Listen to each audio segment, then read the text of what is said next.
This is News at 8.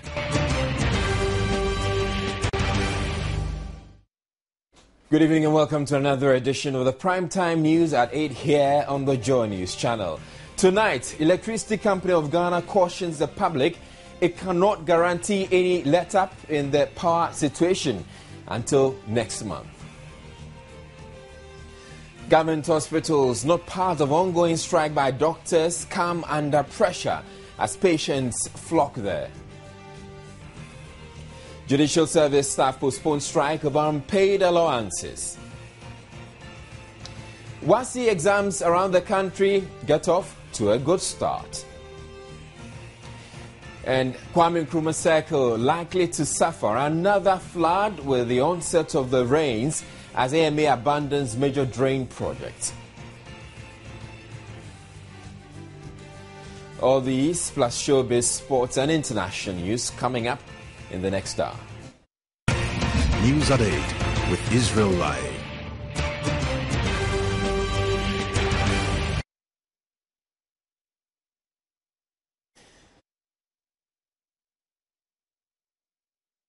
In our very first story, contrary to the president's pledge that the power crisis should ease with the injection of additional generation into the national grid, the Electricity Company of Ghana says it cannot guarantee any let-up in the situation, at least not now. In an exclusive interview with Joy News, Operations Manager Tete Ukain says consumers will have to wait until next month for a review in the load shedding timetable. There will be no off-peak load shedding. Mark my words. Let me explain. There will be no off-peak load shedding. Off-peak means when it is not the peak of use of electricity. That's often during the daytime. And at peak hours, load shedding will be limited to 80 megawatts only. If you remember, I told you we started the load shedding or load management program with a deficit of more than 250 megawatts. We have been working round the clock to narrow this gap in terms of our power generation. And I'm happy to say that we have narrowed it currently to a load shedding of 80 megawatts. And I'm certain that by the end of this month, we would have overcome this challenge, and Ghana will never see this kind of darkness again, by God's grace. The President's April 7 declaration raised expectations on power supply, but the ECG says it would rather people got used to the current schedule until it is convinced that the situation is stabilized. Well, we always advise that everybody should have their schedule at the back of their minds so that you know. And I keep repeating that in the urban areas, it is you go off in the day from 6 a.m. to 6 p.m. as the original schedule was. 6 a.m. to 6 p.m. on the first day. The second day, you go off from 6 p.m. to the third day, 6 a.m. Then the third day, you do not go off until the following morning. So if everybody has that at the back of their mind, and then they try and keep to it. But like I said, if the generation is available, then we will not have to take off everybody in a particular group. Mr. Okain adds that for now, the intermittent outages may persist. He explains why. I had a lot of calls yesterday from all over saying that load shedding has stopped, but that was not the import of what was said. It was that off-peak load shedding was stopped. But then this assumes that all generating units will be running. If for any reason any of the units should go off, that means then we will have to do some load shedding to compensate for that. When those issues come up, maybe then we'll have to come out and then explain that this is what happened for the load shedding to go on. We've done the schedule up to the end of the month. At the end of the month, the three utilities will meet. We meet normally on a weekly basis.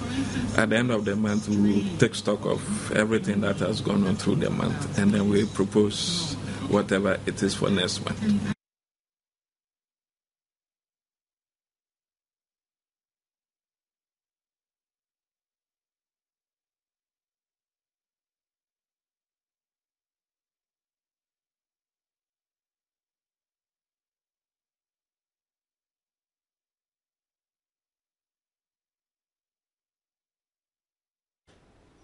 Now on to our next story. The strike by the doctors has led to pressure piling up on the police and 37 military hospitals where they are not on strike. Joy News has been going around to assess the situation.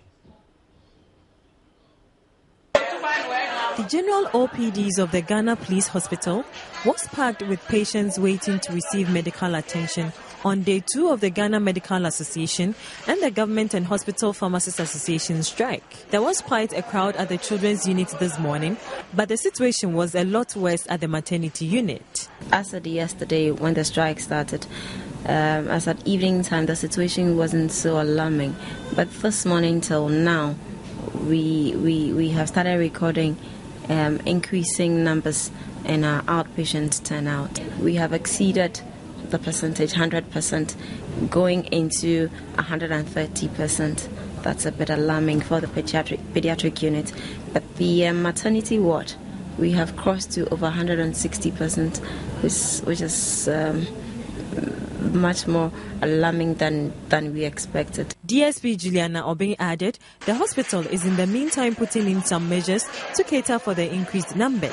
We will from now activate our contingency plans, which includes recalling back our medical and non-medical staff from leave, and then we're also looking at an increment of the outpatient department beds by 80%. We have also given directives to the chief pharmacist to make emergency drugs available to all the wards and departments, just so if it becomes so very necessary, we would have an emergency drug to attend to the patient. Meanwhile, Sector Minister Sherry Aite has toured a number of hospitals to assess the impact of the ongoing strike. At the Ridge Hospital, she interacted with patients and staff and was taking around the various departments where she commended medical staff attending to inpatients and emergency cases.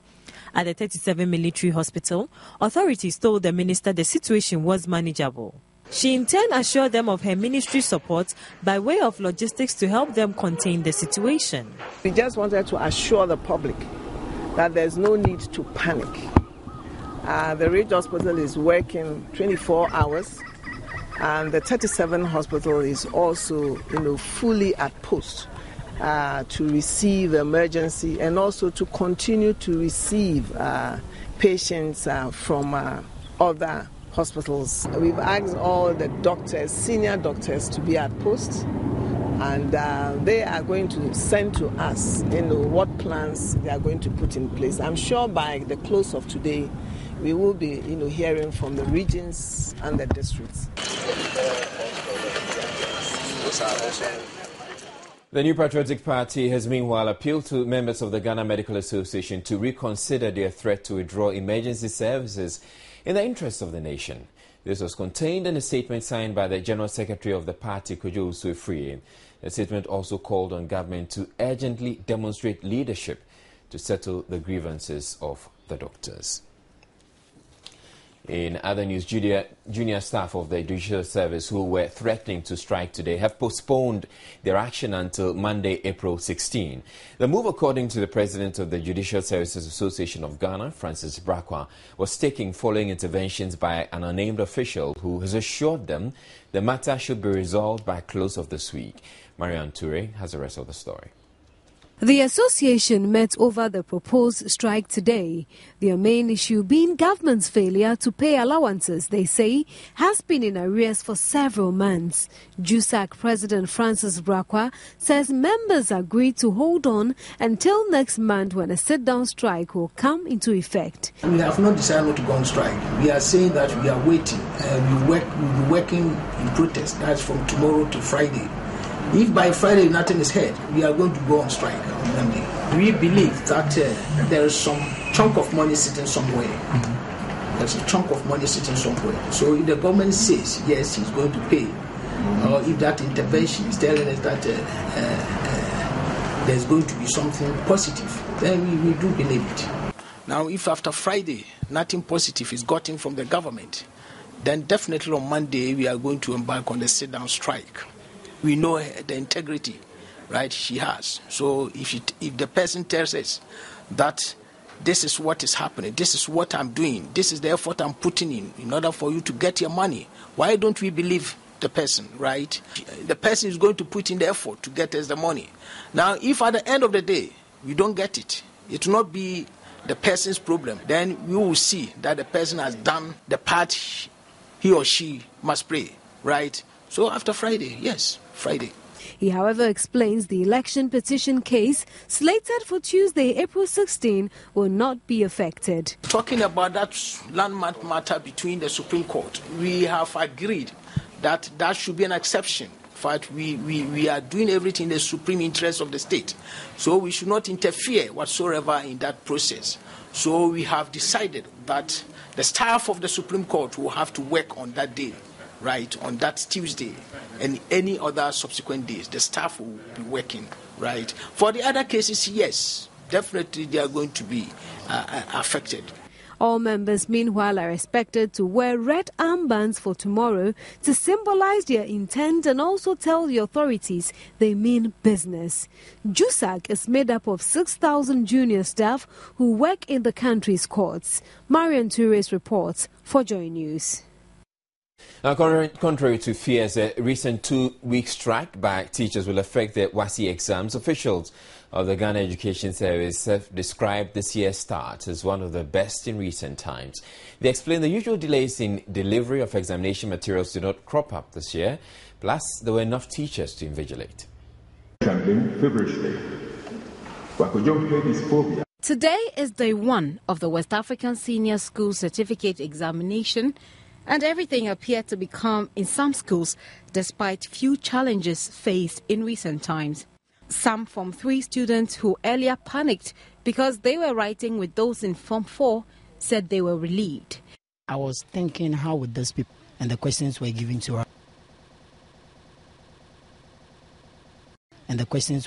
us. In fact, it was normal.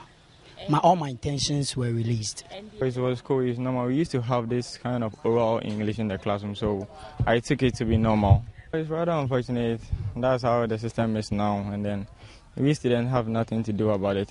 Well, we hope we are all going to do well. Teachers who went on strike are also back and invigilating. At the St. Martin Senior High School at Insom, exams started on time with all 790 registered students present. We gathered that materials for the oral English paper were ready as at 8:30 a.m., 30 minutes before start time. The situation was no different at the Amasaman Senior High School. The students, however, had to write their exams in 6 batches due to the large number of students writing the exams, but authorities say that was not a bother. When the news team reached the St. John's Grammar School, the 3rd batch of students, which was the final batch, was seated awaiting their turn to be served with question papers. The school also received exam materials in time. We gathered all 1,200 registered students were in to write the exams. Assistant Headmaster Kweku Ferguson Barnes explained why no student was absent, emphasizing that even those who owed school fees were allowed to write the exams. We allow them to write, but what we do is with the preparation. Earlier on we met PTA. At the PTA meeting, the parents were made to understand when they have those who have problems with payment of school fees to see the school administration, negotiate with the school administration so that they can have their wards write the papers, which all did, which makes it quite easy for us. Acting Deputy Director General and Director of Basic Education Division, Stephen Edu, disclosed that WAEC put in place some mechanism to avoid delays in delivery of materials. What we have tried to do to avoid delays is that we have opened a number of depots. WAEC has increased the number of depots that they have. So right now, Amasaman, the depot is at the district office. But prior to that, they were taking their papers from Presec, Legon. So you could see the distance. But now they have the depot just close to them. 409,754 candidates from 724 public and private senior high schools are writing Wasi across the country. It is the highest number of candidates so far in a WAEC examination. Patricia Says reports for Joy News. The Ministry of Information and Media Relations, together with the Ministry of Communication, is developing a website which will provide easy access to information on the various government ministries. Sector Minister Mahama Ayariga made this known at a Meet the Press series where 596 laptops were presented to the Information Service Department as well as various media organizations. The Right to Information Bill has been put before Parliament on a number of occasions without being passed into law. But Minister of Information and Media Relations, Mahama Ayariga, says the ministry is going to push for it to be passed during Parliament's next session. His Excellency the President has given directives that this time Parliament should try and then pass it expeditiously. He's ready to sign it into law. And so I want to announce to you that when Parliament resumes, we will definitely put before Parliament once again the Right to Information Bill and aggressively push it to the third reading stage and the passage so that the President will give his assent. As part of efforts to improve communication between the ministry and its information officers in the various districts, the Ministry of Information and Media Relations today presented 224 laptops with inbuilt internet modems to their officers. Media organizations such as the Ghana Journalists Association, Private Media Practitioners Association Ghana, Ghana Independent Broadcasters Association, as well as the Institute of Public Relations were also presented with some laptops. We have today 596 laptops.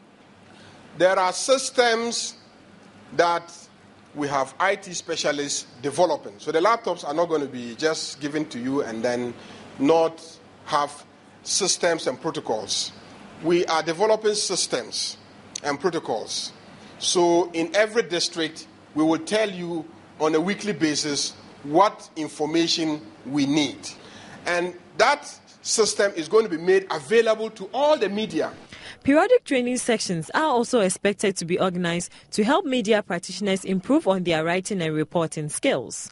Mahama Ayariga said the ministry was also rethinking the concept of the Meet the Press series. We are rethinking the whole concept of the Meet the Press series because we've also realized that very often we provide too much information at the same time, and so absorbing it becomes an issue. And so we will reorganize the Meet the Press, and we can call a minister, at very short notice to come and then address a specific issue that is of public interest. Leaders who received the laptops expressed their appreciation to the ministry. The news continues after this break.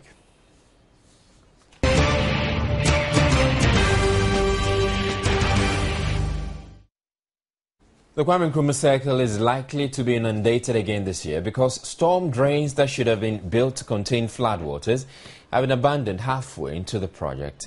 The drains were promised after a flood last 2 years claimed about 5 lives in the area.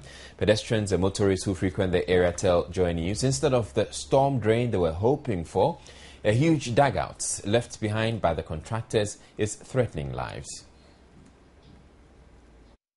Vehicles and pedestrians making their way to and from the Kwame Nkrumah Circle, one of the most important hubs in Accra, go dangerously past the open drains.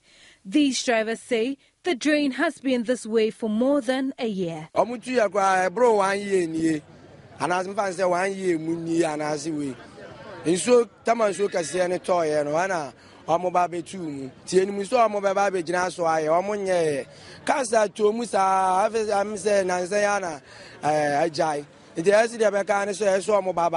Vehicles had to make their way around the tree that had fallen across the road, holding up traffic for some time. The drivers in the area blame the open drain for exposing the roots of the tree, thereby making it vulnerable to the wind.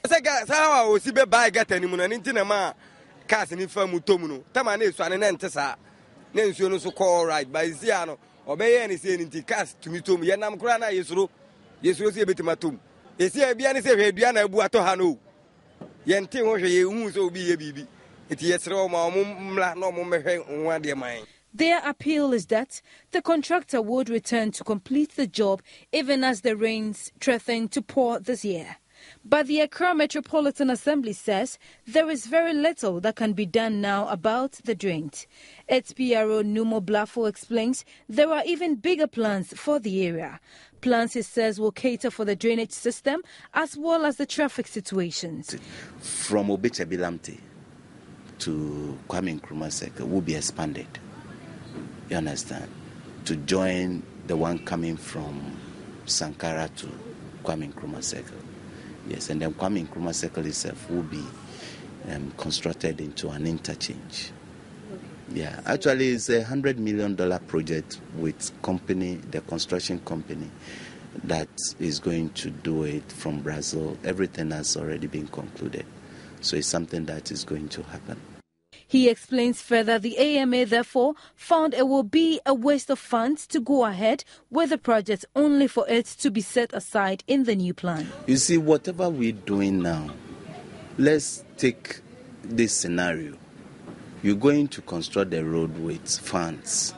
Now, when this drain is to be constructed, they're going to use the same funds to construct the road. And then if it happens that we're going to widen the road, there will be excavation work. And then what money has been sunk into that project is going to go to waste. That is why we're not going ahead to finish with that. The rains, meanwhile, are threatening. But without the drains, motorists and pedestrians can only but mind the gap. Government has signed a memorandum of understanding with 6 partner institutions for the next 8 years to address the challenge of food security in the country. The partner institutions are expected to implement pragmatic, sustainable environmental policies to help address the issue of food shortages and poor sanitation in the 3 regions in the north. The 6 institutions were chosen after a competitive bidding exercise organized by the Canada International Development Agency. This opportunity, a huge one that has been provided to us in terms of the effects. 1, to realize our various institutional and organizational capacities. And 2, to bring smiles on the faces of rural community people by way of trying to address their food security needs while being mindful of the environment. Minister for Local Government and Rural Development, Akwesi Oponfosu, tasked the respective agencies not to relent in their efforts to help address the challenge of food security in the country. I hope that they'll do a good job as was outlined in their tender documents. So once again, I welcome you, and I hope we'll continue to better the lives of Ghanaians through such interventions. The 6 institutions include Animal Research, Basic Needs, CSIR Water Research Institute, Dana Ghana Limited, Zoom Lion Ghana Limited, and CSIR Animal Research Institute. Officials later appended their signature to a document to enable them carry out their respective projects to address food shortages in the country.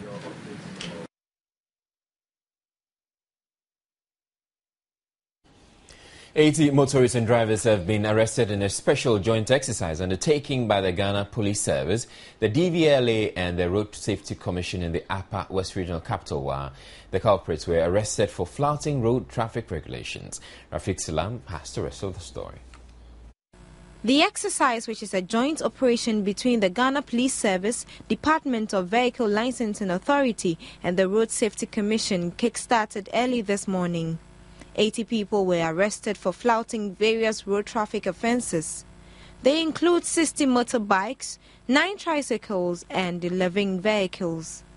The Upper West Regional Motor Traffic Transport Unit Commander of the Ghana Police Service, ASP Joseph Apong, disclosed to Joy News 23 people have so far been processed for court. ASP Apong stated the exercise is not going to be a 9-day wonder. We are going to be on them. We are not going to stop. We are going to collaborate with other stakeholders to enforce the regulations. So I'm appealing to everyone, especially those who ride motorbikes without helmet and those who use unregistered motorbike. They should desist from it, because this time around we are not going to listen to pleadings from people. The Upper West Regional Manager of the Road Safety Commission, Mohammed Abdul Samad, said the exercise is necessary considering the number of lives lost on the roads daily. We lost 22 people just in the first quarter of 2013. Now this is unacceptable. For the first month we lost 9 people, the second month 8, the third 5 people. So together we lost 22 people. And this is highly unacceptable. It's a very worrying situation. So we try whatever we can in our possible means to see to it that this trend is reduced to the barest minimum. Rafiq Salam's report from Wa.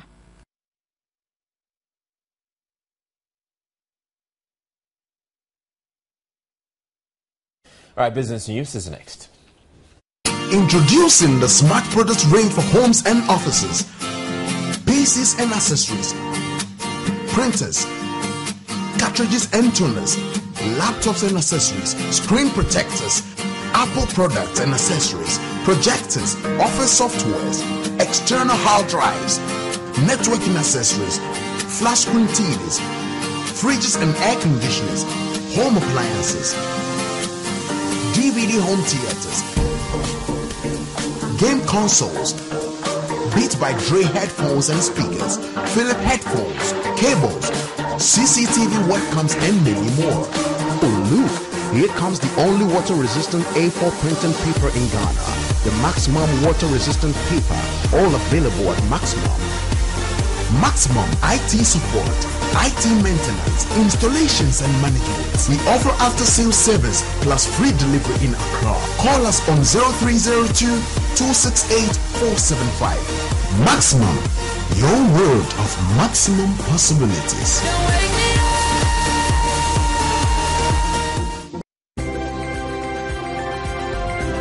Joy News Business is brought to you in association with Maximum, your world of maximum possibilities.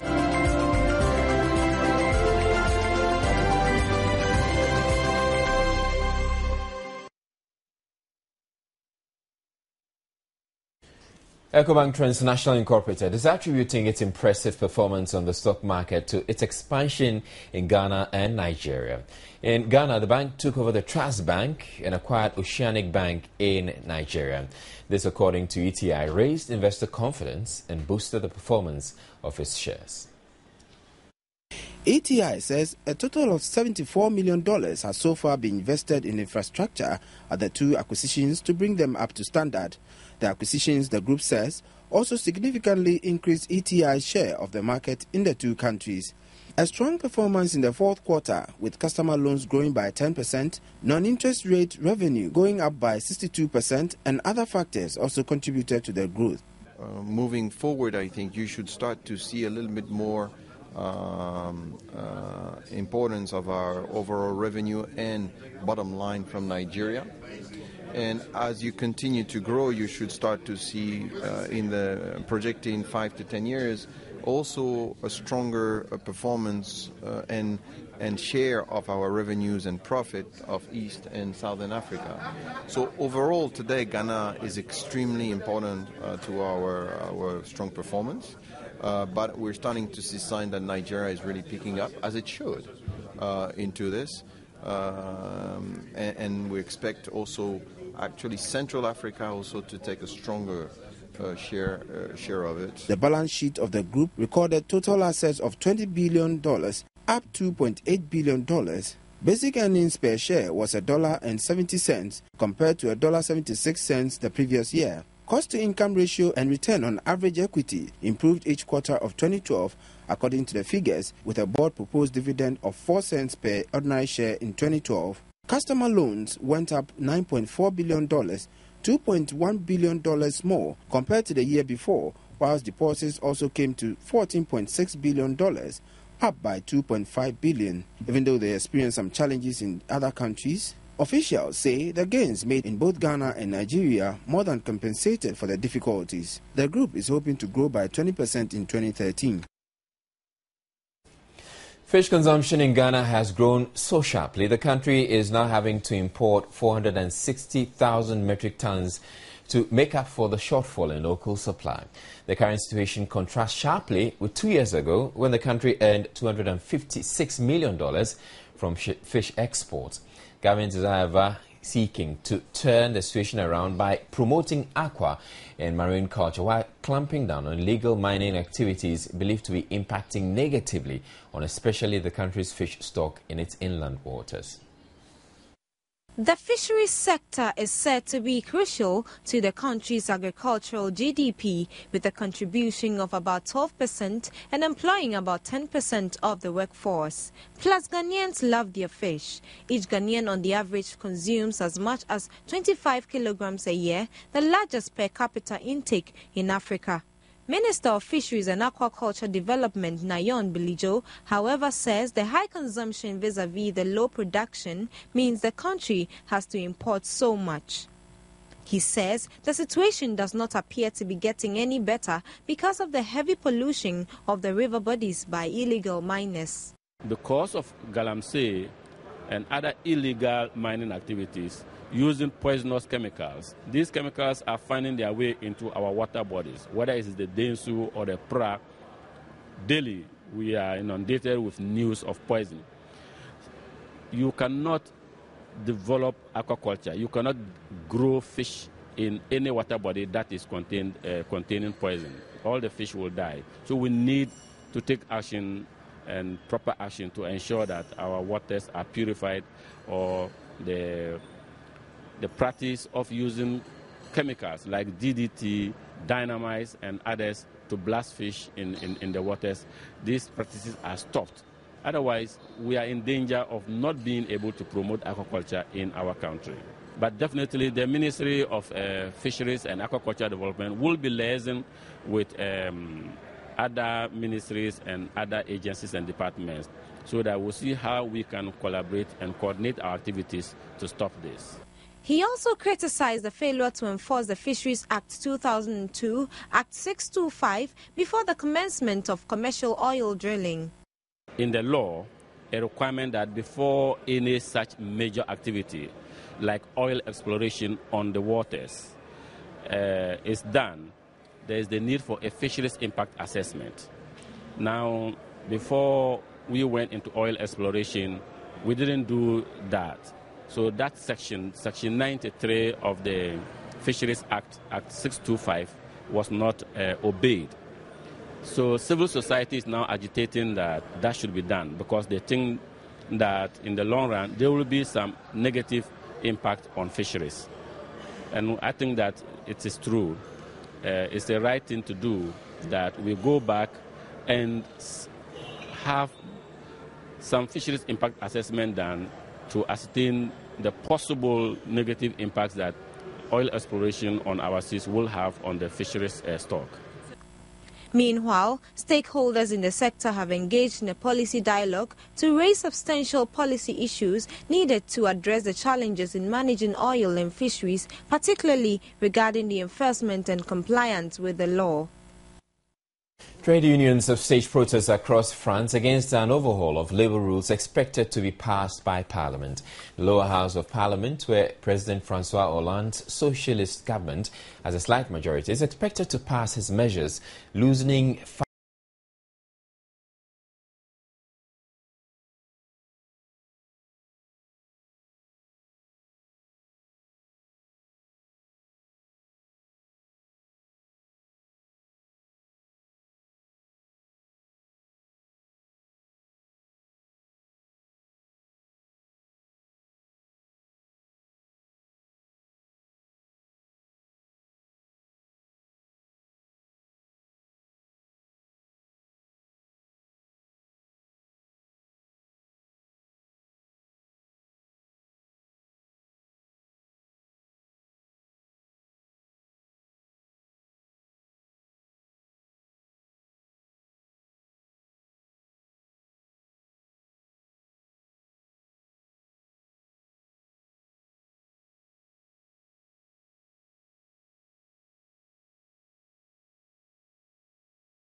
Business was brought to you in association with Maximum, your world of maximum possibilities.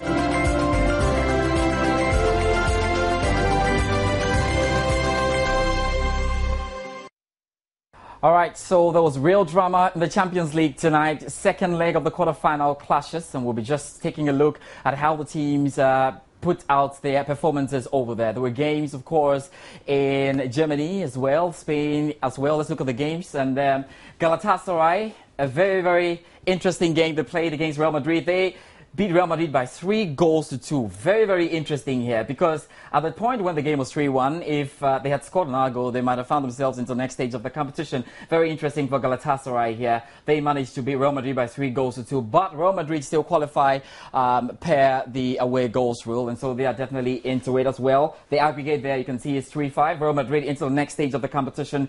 Borussia Dortmund managed to beat Malaga by 3-2. Now, this is where the drama was, because up to the very last minutes of the game, Malaga were leading that game by 2-1. That meant that Malaga were going to the next stage of the competition. Borussia Dortmund having 2 vital goals in the very final minute. So Borussia Dortmund sailing through to the next stage of the competition, as well as Real Madrid. Tomorrow there are 2 games coming up, of course, in the UEFA Champions League. And just if I forgot to tell you that Real Madrid, talk about Michael Essien. He started for Real Madrid but got injured in that particular game. We can say a prayer for Michael Essien. Tomorrow's games, Barcelona will be playing Paris Saint-Germain. Paris, the scoreline in the first game was 2-2 between the two sides. We'll find out what happens tomorrow. And Juventus will be playing Bayern Munich in Italy. Remember that the first leg scoreline, Bayern Munich were leading Juventus by 2-0. So we'll see how these 2 games pan out tomorrow. That's all for the Champions League action, Joe. Now, we'll now stay in the country and do a bit of tennis right now.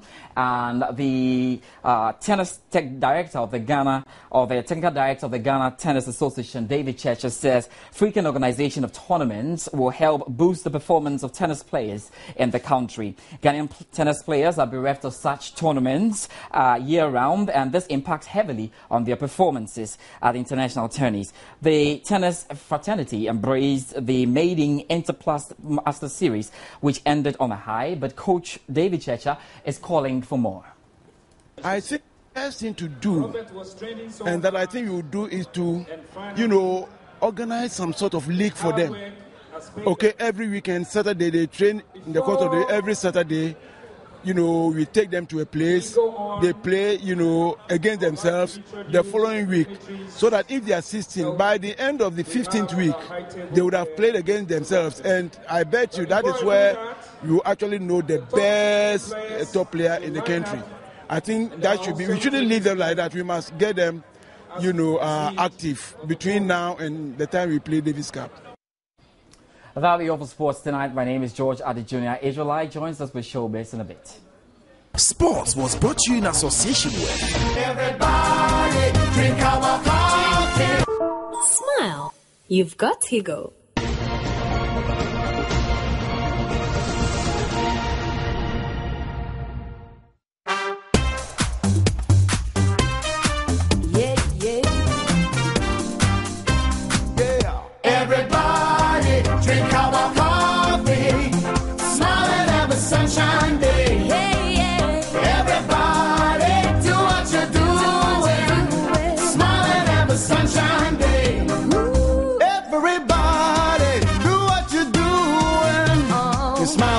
Sunshine Day, drink up the celebration.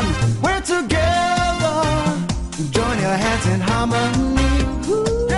Everybody, do what you're doing. Smile and have a sunshine day.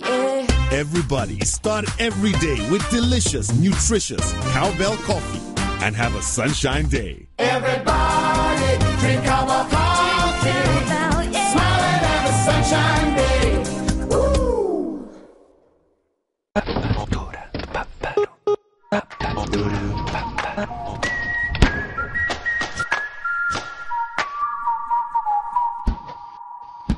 It doesn't take much to make something big happen.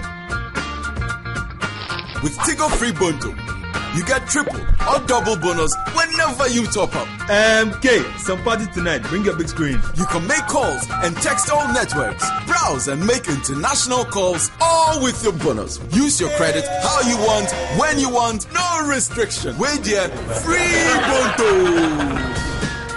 Dial star 555 star 1 hash or text Tigo to 5551 to activate. Smile. You've got Tigo.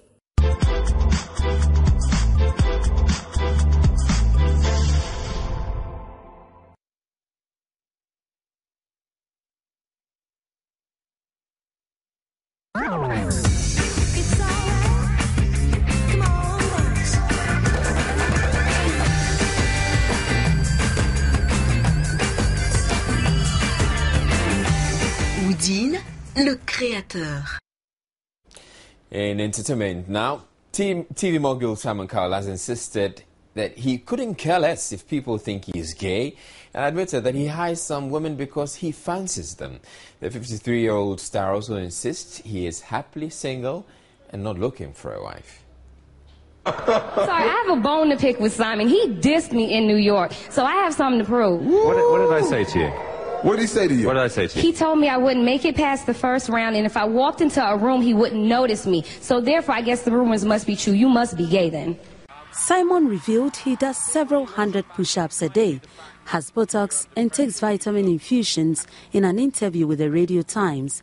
And when quizzed on if he minded people asking when he's coming out, he replied, quote, "If I was living 200 years ago in a coal mine, maybe, but I work in possibly the gayest industry in the world, music and TV. It will make no difference to my life or my career. A lot of my friends are gay, but I'm not and don't even think that way anymore," unquote. He continued, "I couldn't care less if people think I'm gay because it's nothing to be ashamed of. It feels like such an antiquated question now." He was also quizzed on whether he picks women who he fancies to work on his shows, to which he confessed, quote, "A lot of them, yes. I'm not going to lie." Cowell said of former X Factor judge Cheryl Cole, quote, "I think my entire production staff, including a lot of gay people, were madly in love with Cheryl. I mean, literally, when she walked on set on the first day in the UK, I thought that she was one of the most beautiful women I have ever seen in my life. I mean, genuinely. She was just absolutely stunning. She still is, but I remember that day vividly, as in, God, you are gorgeous." Cowell, who is about to return in a new series of Britain's Got Talent, said that he was not actively looking for a wife. "I'm happily single.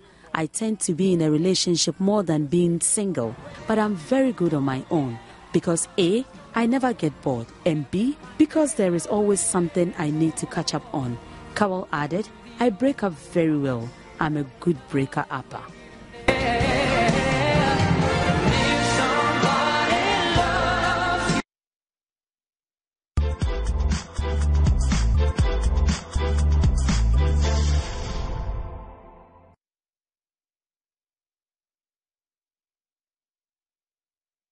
All right, it's now time to take some comments you have sent in to our Facebook wall. And Techi Jabba says, "I just want to know why the president is not capable of making us feel good. After all the resources at our disposal, God is watching." Yusufu Nuruddin, regular commenter, says, "Best wishes to all the Wasi candidates across the country. May the Almighty Allah guide and protect them throughout the process. I'll join the call on the striking doctors to rescind their strike action as the situations in the hospitals gets worsened by the day." And then Anthony Stewart Kwame says, "You see, these firefighting approaches are not helping. It leaves the country vulnerable to any form of threat." And Bonti Benjamin says, "Mother Ghana is in deep crisis. Lip services and continuous assurances with no backed action has highly led this Mama Emisa government down to the heart. May God make a way for Ghana." Those are your comments.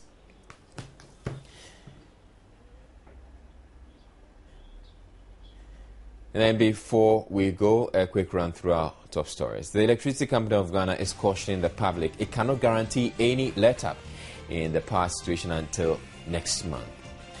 Government hospitals not affected by ongoing strike by doctors are under intense pressure as patients flock there. The Judicial Service staff have postponed a strike over unpaid allowances. And Wasi exams around the country have gotten off to a good start.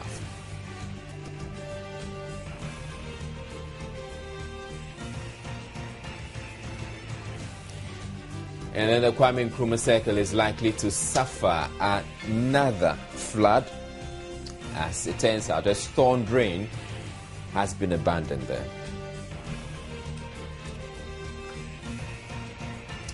That'll be all for the bulletin. My name is Israel. You have a good evening. PM Express is up next.